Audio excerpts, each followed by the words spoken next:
पूज्य बाबा साहब के चरणों में नमन करके उपस्थित सभी उपासक उपासनाओं को सादर नमो बुद्धाय।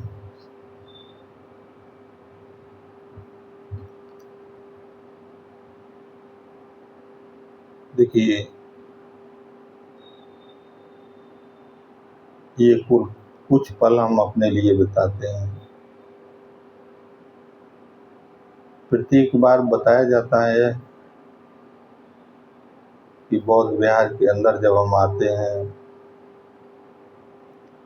और इन क्षणों को अपने लिए, अपनी शांति के लिए, अपने मंगल के लिए, तो इन क्षणों में जो हमारे दिमाग में बड़ा तेजी से एक तूफान सा चलता रहता है, जिम्मेवारियों का भार, तनावपूर्ण जीवन, नौकरी की जिम्मेवारी, परिवार की जिम्मेवारी और सारी कई प्रकार की जिम्मेवारियों का भार लेकर के हम अपने जीवन के पथ पर आगे बढ़ते हैं। तो ये तनाव भरे जीवन से छुटकारा पाने के लिए तथागत के विज्ञान, धम्म के विज्ञान को समझते हुए कुछ क्षण अपने शरीर को, अपने मन को हल्का करके बिताते हैं। यहाँ पर आकर के हम किसी पर कोई ऐसा नहीं करते हैं। यहाँ पर आकर के हम किसी पर कोई दया नहीं करते हैं। किसी को प्रसन्न करने के लिए नहीं आते हैं। केवल और केवल अपने सुख शांति के लिए आते हैं, अपने अच्छे जीवन के लिए आते हैं, अपने मंगल के लिए आते हैं। और तथागत का धम्म एक साइंस है, एक विज्ञान है। जो भी इसको समझ लिया,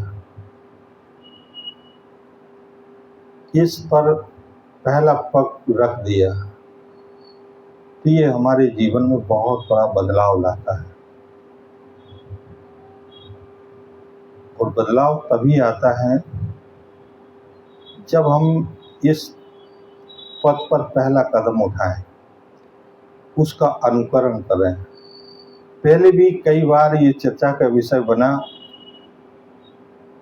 कि ये तथागत का धर्म पूरे एशिया में कई देशों में विख्यात और इसका लाभ लोगों ने लिया है।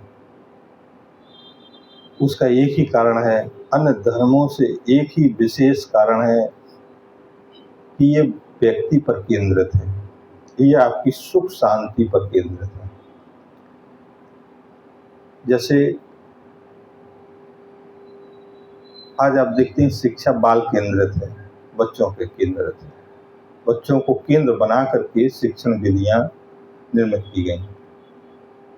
इसी तरीके से सारे धर्म प्रवर्तक ने जो धर्म की स्थापना की है वो ईश्वर को केंद्रित करके की, कि हमारा ईश्वर, हमारा गॉड, हमारा भगवान कैसे प्रसन्न हो।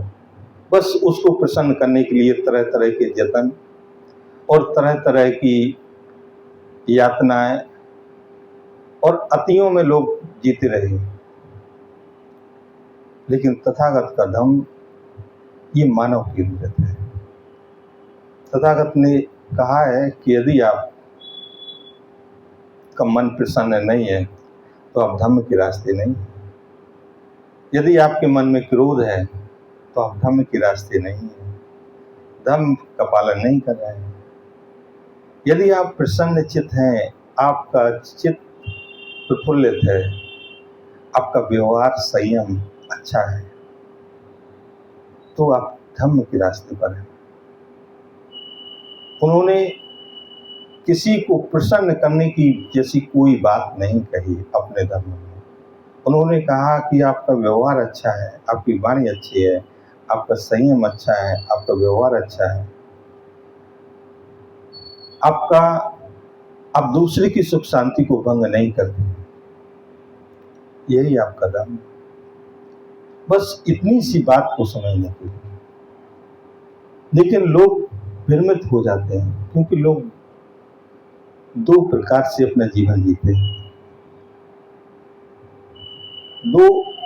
बुद्ध ने भी दो प्रकार की अतियां बताई कि दो प्रकार की अतियां, और दोनों ही दुख की ओर ले जाती हैं।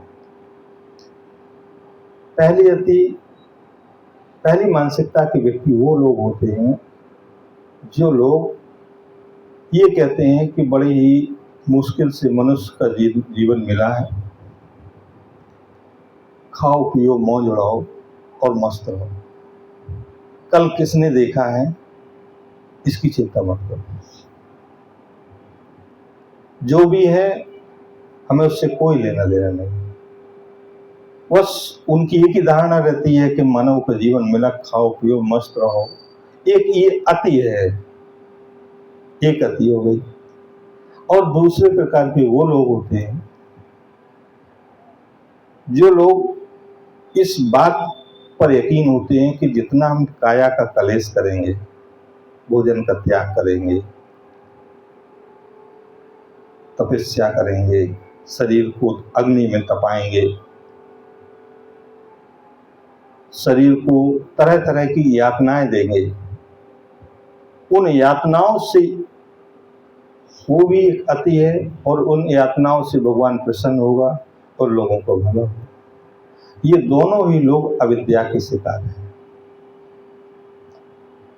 भगवान बुद्ध ने इससे हट के कहा है। भगवान बुद्ध ने मध्यम मार्ग बताया। मध्यम मार्ग बताया है कि और उस आप पर केंद्रित होकर के होता है।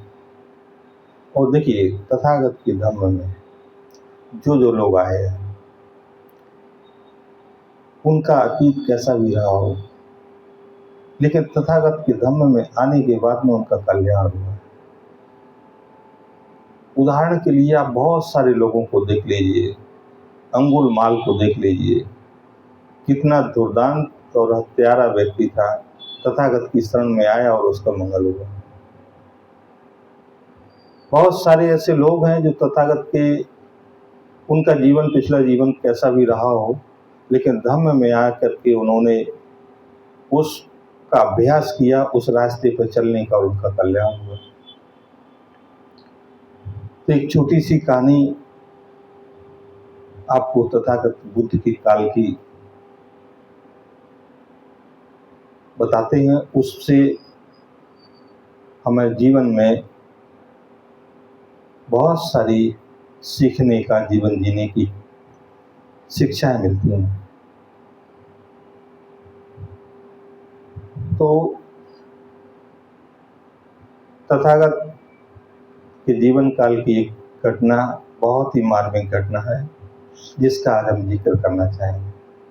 समय ज़्यादा हो गया, इसलिए कम शब्दों में कहानी सुनाएंगे, बड़ा आनंद आएगा। रोचक कहानी है और उस समय की है, उससे शिक्षा भी मिलती है, दोनों चीज़ें होती हैं। श्रावस्ती में तथागत बुद्ध जेतवन बिहार में विहार करते थे। उसी श्रावस्ती में एक नगर सेठ रहता था, जिसकी एक पुत्री थी, एक पुत्र था। बड़ा धनवान व्यक्ति था, नगर सेठ था, तो कई सारे नौकर चाकर उनके यहाँ काम करते थे।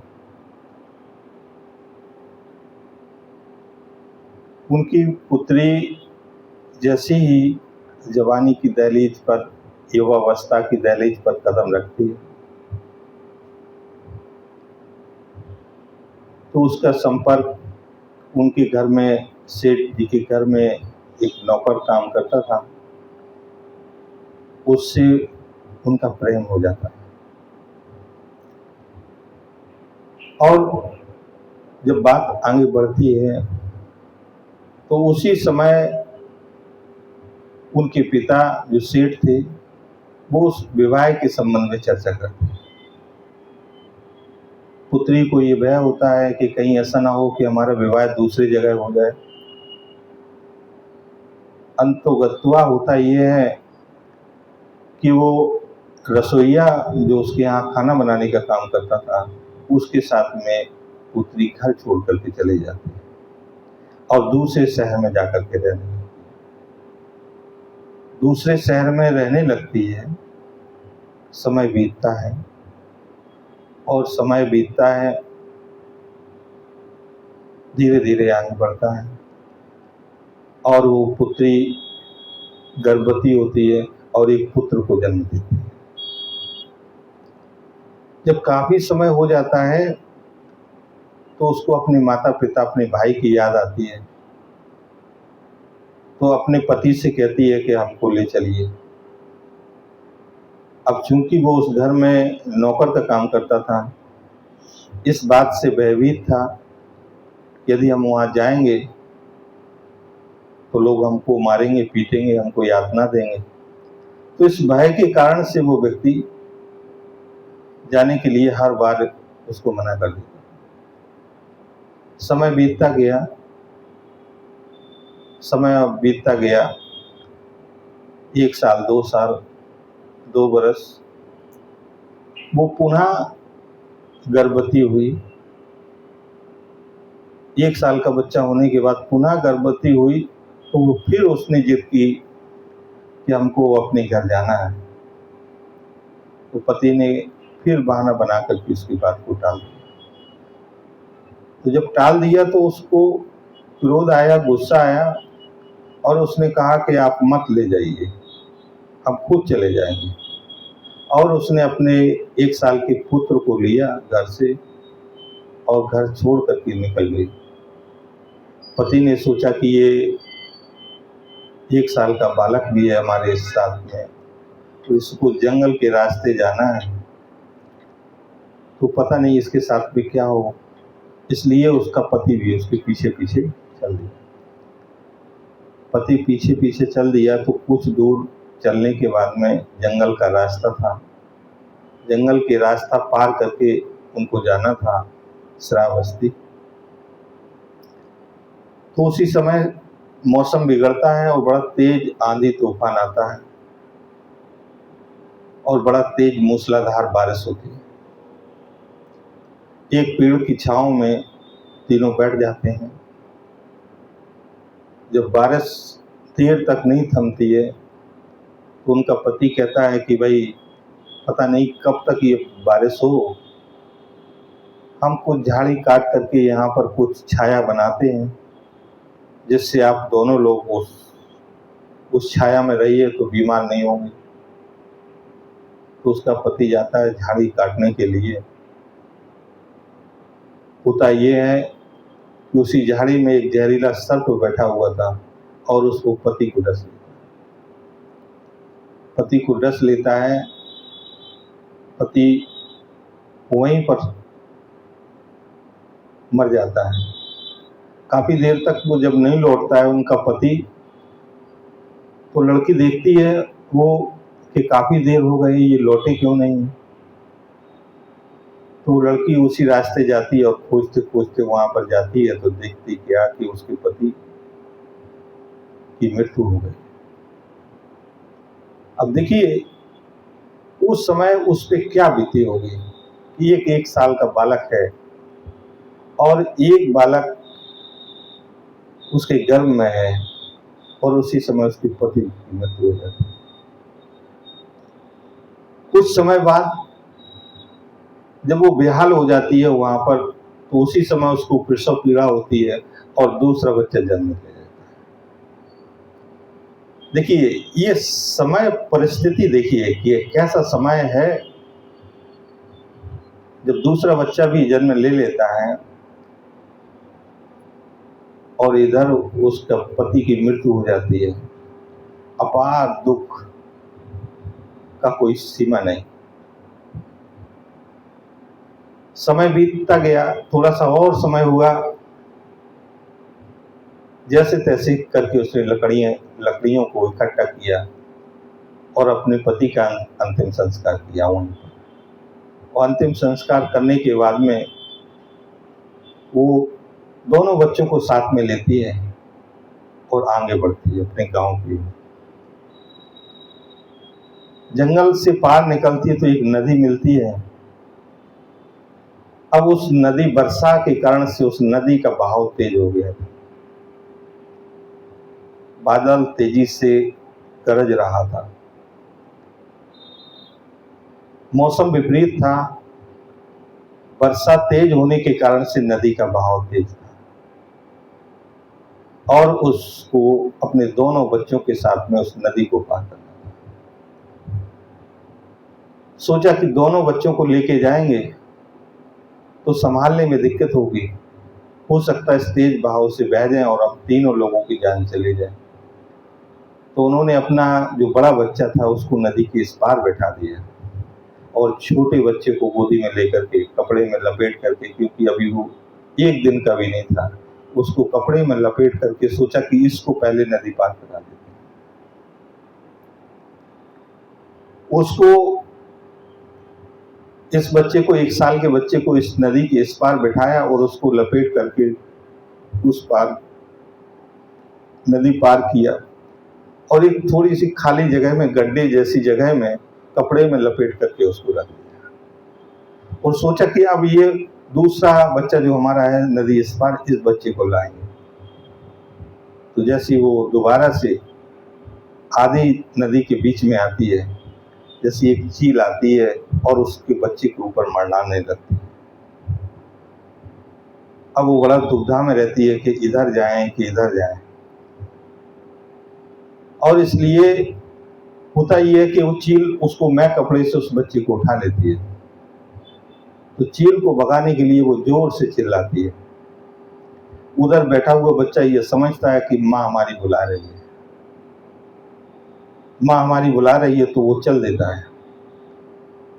इधर एक बच्चे को चील उठा लेती है और दूसरे बच्चे को, बच्चा जो है, जब वो चील को भगाने के लिए चिल्लाती है तो बात उसकी वहां तक नहीं पहुंचती है और वो समझता है बच्चा कि ये माँ हमारी बुला रही है हमको, और वो पानी में उतर जाता है। पानी में उतर जाता है और तेज बहाव से बह जाता है। एक बच्चे को चील ले जाती है और दूसरा बच्चा पानी में बह जाता है। पति भी समाप्त हो गया सर्प के काटने से, और बच्चा एक को चील ले गई और एक बच्चा नदी में बह गया। दोनों बच्चे खत्म। वो व्यक्ति विक्षिप्त हो जाती है, महिला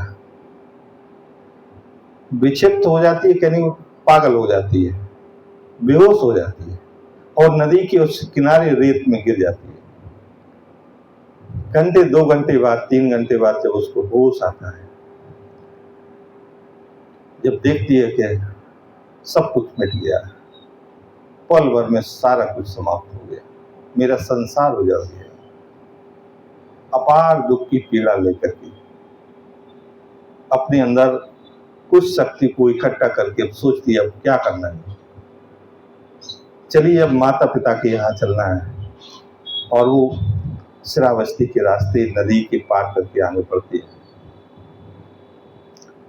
रास्ते में एक व्यक्ति मिलता है, वो भी श्रावस्ती का एक व्यापारी था।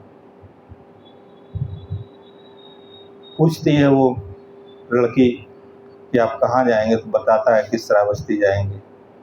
तो पूछती है श्रावस्ती का क्या हाल है, तो कहता है कि बहुत तेज आंधी तूफान आया, श्रावस्ती में बहुत सारे घर उजड़े, बहुत क्षति हुई, बहुत बड़ा नुकसान हुआ। उसी रास्ते आगे चलते चलते चलते अपने घर के दरवाजे पहुंचती है। जब अपने घर के दरवाजे पहुंचती है तो देखता है कि बहुत सारे लोग उसके घर पे आ रहे हैं, बहुत सारे लोग उसके घर पे आ रहे हैं।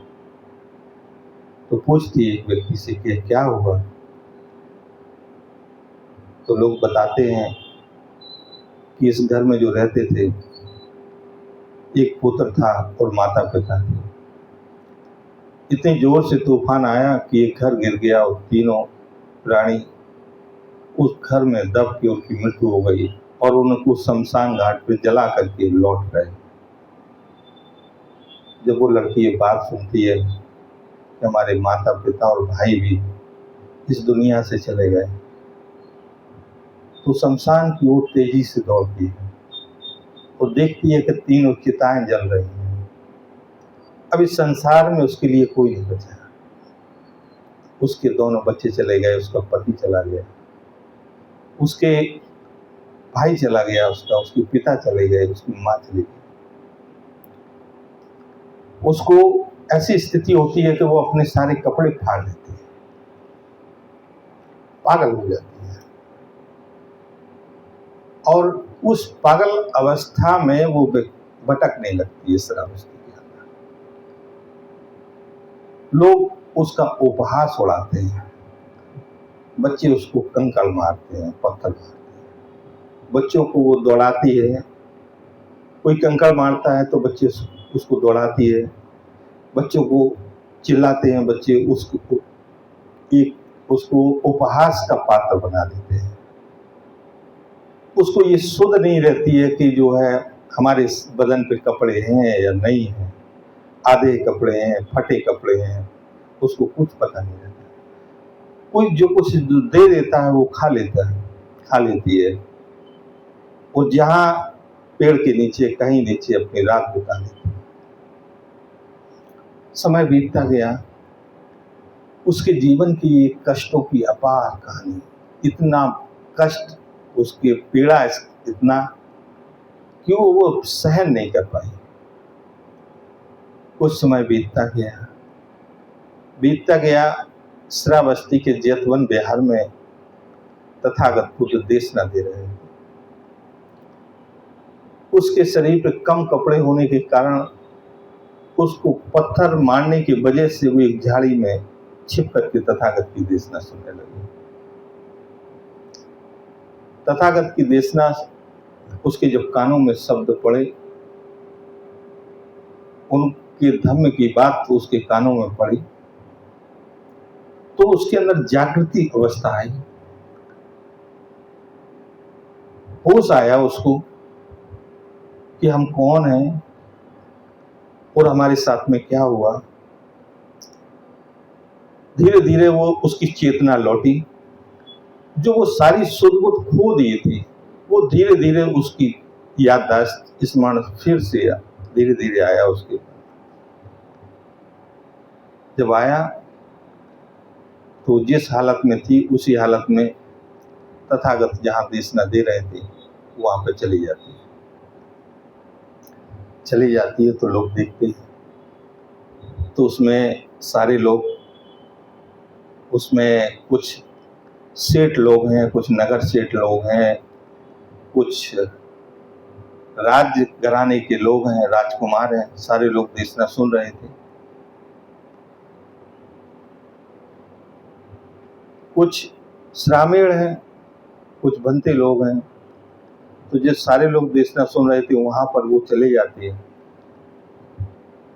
तो एक व्यक्ति देखता है कि शरीर पे कम कपड़े हैं, फटे हुए कपड़े हैं, तो अपना शाल लेकर के उसको ओढ़ा देते हैं और उसका नाम उसी समय से पटाचारा है। पटाचारा नाम पड़ जाता है कि शाल ओढ़ी हुई महिला। तथागत बुद्ध की देशना जब समाप्त होती है,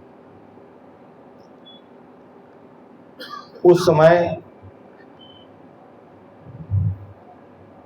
जो तथागत बुद्ध का संग था वो भिक्षुणियों का भी संग था।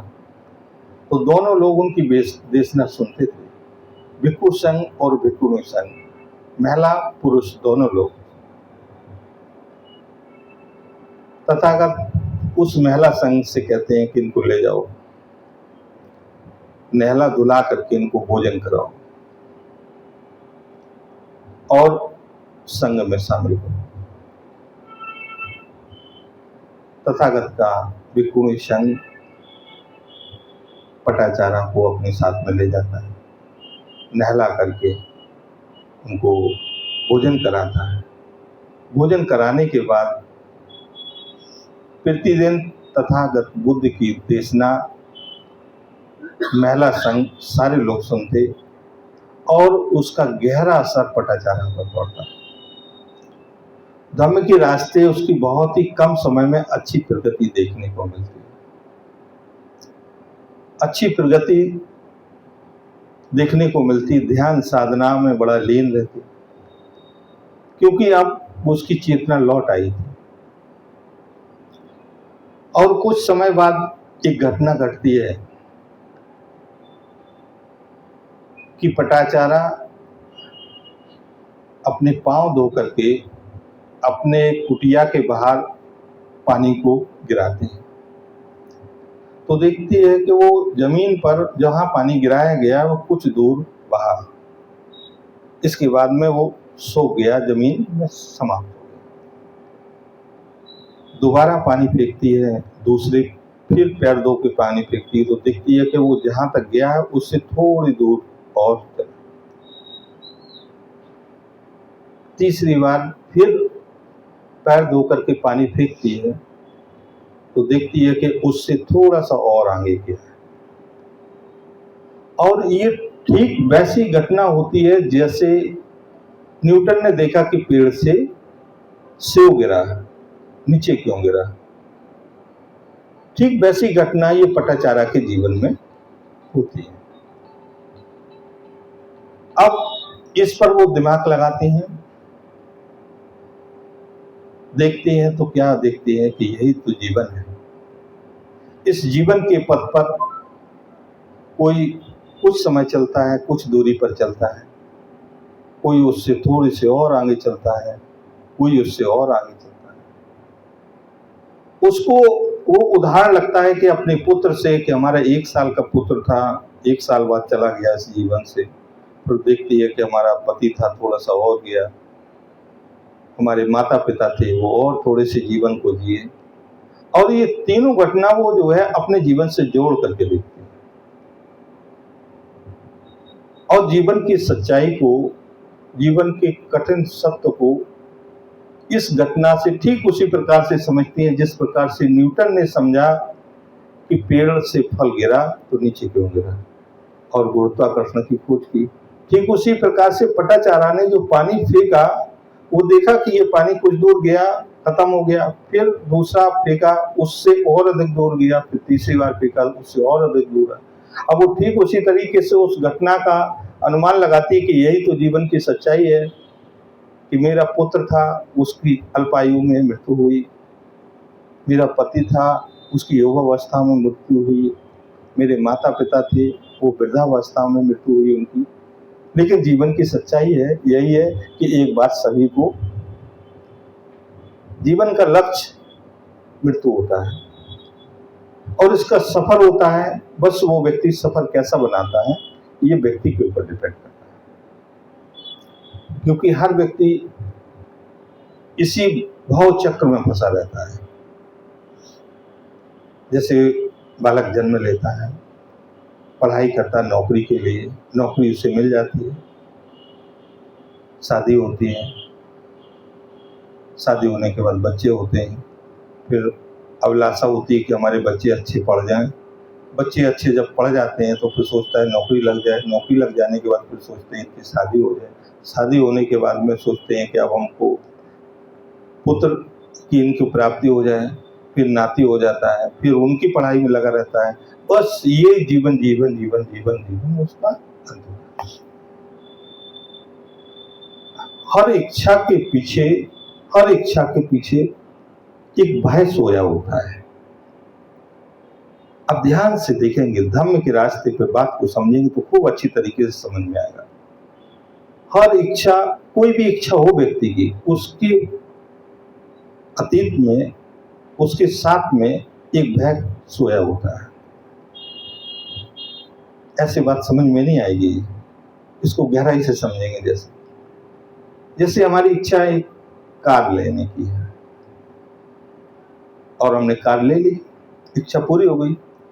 अब इसके पीछे, अब उस कार को जब हम चलाते हैं तो एक हमारा ये भय है कि हम इस कार को किसी को नहीं देंगे, दूसरा देंगे तो खराब कर देगा, ये डर है। खुद से चलाएंगे तो बहुत संभल के चलाएंगे, कहीं किसी के टच ना हो जाए, एक्सीडेंट ना हो जाए, ये भय है। रोज पेपर पढ़ता है, अखबार पढ़ता है, देखा है कि आज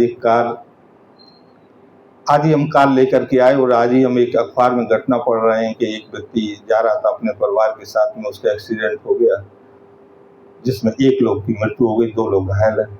अब जैसी वो हमने घटना पढ़ी, हमें अपनी कार याद आ गई तो हमारा डर जाग गया। भले ही ऐसा नहीं हुआ है, भले ही ऐसा नहीं हुआ है, ना होगा, लेकिन क्या वो डर जो हमारे अंदर पल रहा है, इच्छा के साथ में जो डर है, वो डर कभी कभी सर उठाता है। उस जब भी सर उठाएगा वो, तभी हमको डराएगा। जब सर उठाएगा, कोई व्यक्ति आया, हमारा मित्र आया, उसने कहा यार अपनी गाड़ी दे दो, आपने कहा, अब उसे मना नहीं कर पा रहे हैं, लेकिन अंदर डर है, दे दिया आपने अपनी गाड़ी। अब नहीं मना कर पाए, दे दिया, भाई ऐसा मत रहे जिसको हम मना नहीं कर सकते, दे दी। अब वो व्यक्ति ले गया। अब जब तक वो गाड़ी वापस नहीं आ गई, जब तक हमारे मन में एक डर रहा, कैसे चलाएगा ये व्यक्ति, कितनी सवारी बैठाएगा, कहीं खरोच ना आ जाए। नई गाड़ी थी, अभी ज्यादा समय भी नहीं हुआ, मना नहीं कर पाए, ले गया। अब क्या होगा क्या नहीं होगा, जब तक वो उसके अंदर डर सर उठाता रहेगा, बार बार सर। हर इच्छा, कोई भी इच्छा हो, छोटी हो बड़ी हो, ये गाड़ी की हो गई। अब बच्चे को पढ़ाते हैं, पुत्र पैदा होता है, उसको शिक्षा देते हैं, उसके पीछे भी एक डर, एक अच्छी सोच काम करती है कि हम इसे अच्छा पढ़ाएंगे, अच्छी नौकरी लगेगी। और एक जैसी इच्छा, ये एक डर इसके बगल में होता है, उसके अतीत में सोया होता है। यदि कुछ भी थोड़ा सा नेगेटिव पॉइंट मिला तो वो डर सर उठा लेता है। तो कहने का मतलब, हर इच्छा के पीछे व्यक्ति का के पीछे डर सोया रहता है और वो व्यक्ति को हमेशा डराता रहता है, हमेशा दुखी करता रहता है, हर इच्छा के पीछे। इसीलिए तो इसे तृष्णा कहा गया। तो चलिए वहीं पहुंचते हैं कहानी पर। तो जब पटाचारा ने ये पानी फेंका 3 बार और उसने स्मरण किया उस बात पे, रोज तथागत की देशना सुनती थी, रोज तथागत के धर्म का पालन करती थी, पहले से अतीत अपना भूल चुकी थी और उनको ये एहसास हो गया था कि सभी को उसी रास्ते जाना है, सभी का लक्ष्य अंतिम लक्ष्य है। तो अगले दिन तथागत देशना देते हैं भिक्षु संघ के साथ में, और तथागत की वाणी बड़ा ही मार्मिक वाणी होती थी। वो बड़ा ही सहज तरीके से, सरल भाव से कठिन बात को बड़ा ही सरल तरीके से समझाते थे। उन्होंने कहा, भिक्षु आज इस आश्रम में एक विशेष घटना घटी, एक बहुत बड़ी घटना घटी। आनंद ने पूछा, तथागत ऐसी कौन सी बड़ी घटना घटी? तो तथागत ने कहा कि आज पटाचारा अरहंत हो। अपने दिव्य चक्षु से देखा तथागत ने, तो तथागत ने कहा कि आज पटाचारा अरहंत हो गई। अरहंत होने का मतलब ये चौथा साधना का चौथा पायदान है। जैसे पहले व्यक्ति श्रोतापन्न में होता है, दूसरा अनागामी होता है, तीसरा सकृदागामी होता है और चौथी स्टेज होती है अरहंत। ये ध्यान के 4 पायदान हैं, 4 पायदान हैं। और जो चौथा पायदान होता है वो अरहंत होता है। जो व्यक्ति अरहंत हो जाता है वो व्यक्ति राग द्वेष से मुक्त, वो परम आनंद की प्राप्ति उसको हो जाती है। लोग आनंद भौतिक चीजों में देखते हैं, भौतिक चीजों में सुख तो मिल सकता है, सुख का साधन हो सकता है, लेकिन परम सुख प्राप्त नहीं होता। परम सुख व्यक्ति को प्राप्त सुख के साधनों से नहीं हो सकता। जब व्यक्ति उस रास्ते पर चलता है और अंदर की सच्चाई को सही तरीके से समझ लेता है और अपने आप को और अपने विचारों को दोनों को अलग अलग मान लेता है। जब तक एक मानता रहेगा, जब तक हमारा अंदर परिवर्तन नहीं आएगा। जब व्यक्ति मान लेगा कि जिस तरीके से आसमान और बादल दोनों अलग हैं, आसमान में बादल गुजरते हैं, आसमान और बादल एक नहीं है, उसी तरीके से हमारे दिमाग में हमारे विचार जो गुजरते हैं वो हम नहीं है। विचार अलग हैं, हम अलग हैं। बस हमको देखना है तटस्थ भाव से कि यहाँ ये क्या प्रतिक्रिया हो रही है। जब हम देखते हैं आसमान की ओर बादल गुजरते हैं, कभी चंद्रमा निकलती है तो चंद्रमा के ऊपर से निकलते हुए बादल देखा है आपने? कुछ देर बाद देखेंगे कि बादल छट जाएंगे और चंद्रमा फिर से देखने लगेगी। ठीक उसी प्रकार से सत्य होता है और हम दिन भर इसी भ्रम में जीते हैं कि जैसे ही हमारे दिमाग में कोई विचार आया हम उसमें संलिप्त हो जाते हैं, उसके प्रति प्रतिक्रिया करने लगते हैं।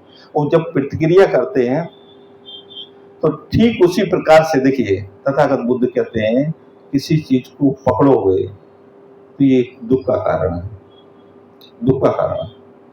किसी चीज को छोड़ोगे, घटाओगे, कम करोगे तो ये मुक्ति का रास्ता है। विचारों को जितना हम पकड़ेंगे, जितना उनके साथ में, एक शब्द कहते हैं तटस्थ भाव से, हम कहते हैं जब आप सांस को देखते हैं तो तटस्थ भाव से, तटस्थ भाव का यही मतलब होता है कि जिस तरीके से नदी के तट पर बैठा हुआ व्यक्ति नदी के बहाव को तो देख रहा है लेकिन न तो धीमा कर सकता है, न तेज कर सकता है, उसके जल को न निर्मल कर सकता है, न शीतल कर सकता है, कुछ नहीं कर सकता है, केवल देख सकता है। ठीक उसी प्रकार से हम अपने विचारों को देखने लगे। हम संयम तरीके से अपने विचारों को देखने लगे तो ये समझ लेना कि हम प्रतिक्रिया को भी समझने लगेंगे कि कहाँ से दुख का उदय होता है, कहाँ से व्यय होता है। तो जब हम ये समझ लेंगे तो हम वो को बंद कर देंगे, क्योंकि ये जड़ तक जब तक व्यक्ति नहीं पहुंचेगा, जब तक जड़ तक नहीं पहुंचेगा तब तक दुख की बीमारी खत्म नहीं होगी। तो पटाचारा ने देखा, वो पटाचारा ने अपना यथित बुला करके, उस घटना से बुला करके, देखिए पागल से अरहंत तक की यात्रा की। इससे हमें जीवन की ये शिक्षा मिलती है, ये शिक्षा मिलती है कि देखिए एक व्यक्ति के साथ में इतनी सारी घटनाएं घटी। देखो जिसने खोया तो सब खो दिया, कुछ बचा ही नहीं। बच्चे चले गए, पति चला गया, माता पिता चले गए, मायका ससुराल दोनों खत्म हो गए, पागल अवस्था हो गई। और पागल अवस्था से तथागत की दया से वो अरहंत हो गई। अब देखिए उसने, क्योंकि उसने अतीत को समझ लिया, उसने उस घटना से समझ लिया, जिस घटना से उसने पानी फेंका, उसने देखा कि ये पानी कुछ दूर गया, खत्म हो गया, उसके बाद कुछ दूर गया, खत्म हो गया, उसने कुछ दूर गया, खत्म हो गया। तो उसने कहा यही तो जीवन की सच्चाई है। कोई अल्पायु में जाता, कोई और अवस्था जीता, कोई और अवस्था जीता, लेकिन लक्ष्य सबका एक है, इसका सफर अलग अलग है। जो व्यक्ति जैसा अनुकरण करता है वैसे जीता है, क्योंकि ये सत्य है कि अतीत में, भूतकाल में और वर्तमान काल में और भविष्य काल में वही व्यक्ति सुख शांति से जी सकता है जो तथागत के धर्म का आचरण करेगा, वरना व्यक्ति उसी भव चक्र में फंसा रहेगा। तो ये पटाचार की कहानी से हमको ये शिक्षा लेना चाहिए कि देखिए एक पागल से एक अरहंत की यात्रा की उसने। खोया तो सब कुछ खोया, और पाया तो ऐसा पाया कि जिसके कोई कीमत नहीं। खोया भी तो सब कुछ खो दिया, वो पाया भी ऐसा जिसका कोई मूल्य नहीं। अनमोल चीज पाई, अरहंत को, उपाधि को प्राप्त किया। तो इस कहानी से निश्चित रूप से हम अपने भी जीवन में शिक्षा मिलती है। इसी के साथ में प्रेम से बोलिए भगवान तथागत बुद्ध की, भगवान तथागत बुद्ध की। भगवान तथागत बुद्ध की।